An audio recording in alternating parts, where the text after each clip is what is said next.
I chose to create this piece to represent my Miskasowin journey for several reasons.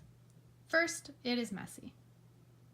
My thoughts, ideas, emotions, and experiences haven't all been as easy or pleasant as I originally expected them to be, but more so messy, complicated, and confusing all in one.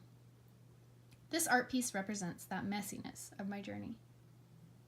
I chose each color carefully and thoughtfully to represent the emotions that I have felt throughout this course and throughout my Miskasowin journey.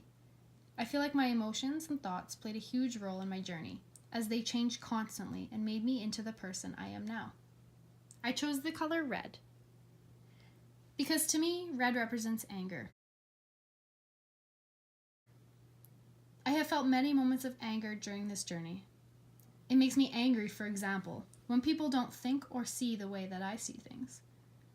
It makes me angry to know how many people aren't educated on treaties, residential schools, racism, etc. It made me angry when, during our Roads to Reconciliation event, a girl came up to us and told us that what we were doing wasn't actually taking action.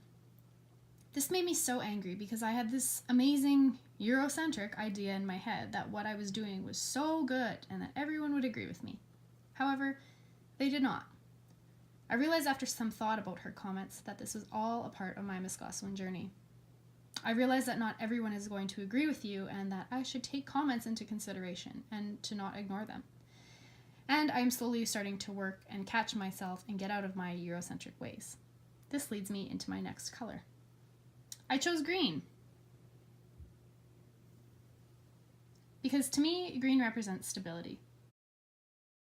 It represents a state of calmness. Along with anger, there were moments of stability and calm. Moments where I finally felt like I understood what was being talked about, and moments where I finally felt like I was making a difference in connecting the dots. There were moments where I learned something throughout my classmates' presentations, throughout lectures, field trips, elders, etc., and where I decided to take it upon myself to do more research.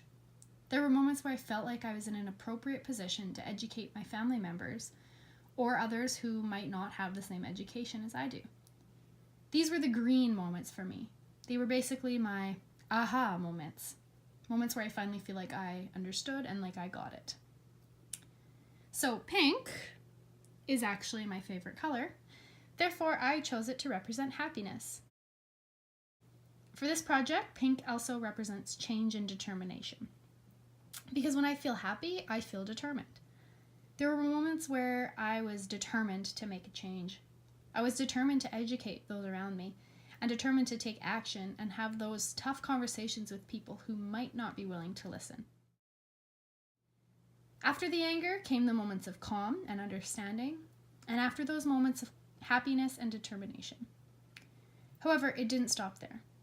For me, this was an ongoing learning process, and I'm still in this process. It doesn't stop at happiness or the pink color, because there will always be something that mixes up these colors and emotions once again. An example of this would say be the Colton Boushey trial. Just when I was in my state of calm and determination, or my pink and green as I have it here, so for example, I was getting excited for our field trip, talking about our event, educating others around me, and then all of a sudden, bam, the not guilty verdict comes out and everyone around me turns basically racist. My Miskasowin journey has been a messy and crazy one, and my artwork represents exactly that. However, I enjoy being able to learn from my peers, from field trips, and from actually doing something and taking action. As said before, this is a journey that I will still be on for the rest of my teaching career, if not the rest of my life. I'm continuously learning, and I'm sure as I get into the teaching field, I'll be able to add more colors to my painting.